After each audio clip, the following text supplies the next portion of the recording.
When picking a destination for traveling, one must first ask themselves the question, do you vacation or do you travel? You see, vacationers like to put their toes in the sand. They like to have the sun on their face.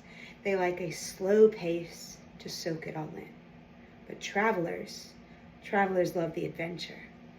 They like to see the sights, smell the smells, taste the taste. They want to experience the culture around them. Scotland has something to offer both of these parties. Let's talk about it. First, you have sights. From cities galore, from Edinburgh to Glasgow, you have cities that are teeming with sights and sounds, with unfamiliar smells, with unfamiliar things all around. One can easily find the things to do for the adventure, but one can also spend the days in coffee shops and pub houses and books. They can spend their days walking the cobblestone streets and learning the things. Maybe you want to fill your mind. Maybe you want to see the history. You've got chapels that were built in the 1100s. You have houses that were built in the 1400s and 1500s.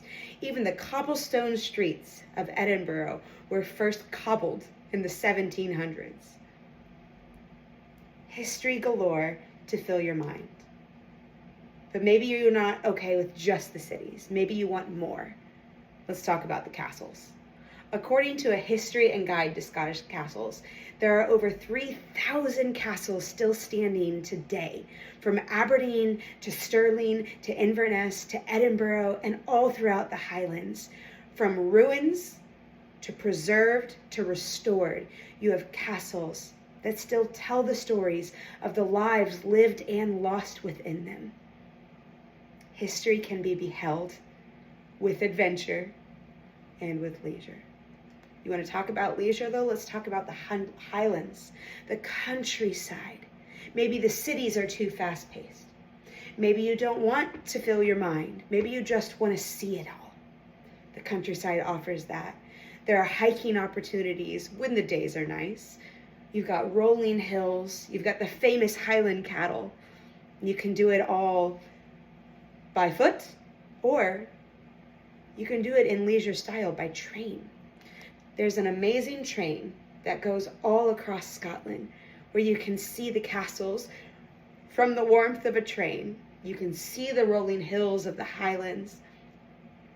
You can experience it all.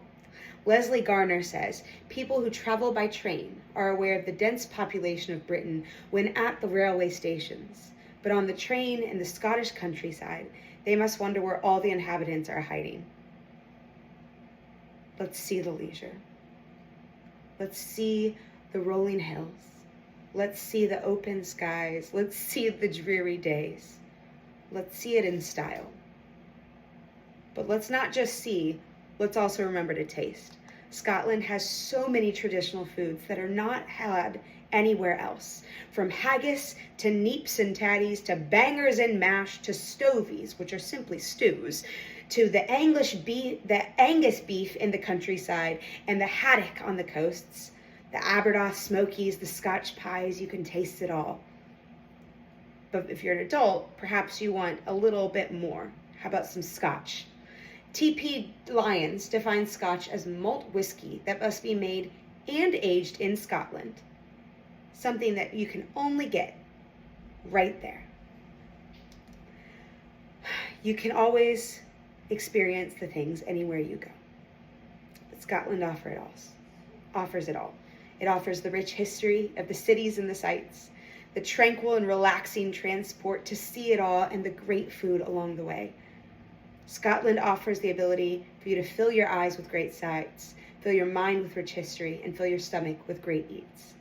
It's a destination worth seeing.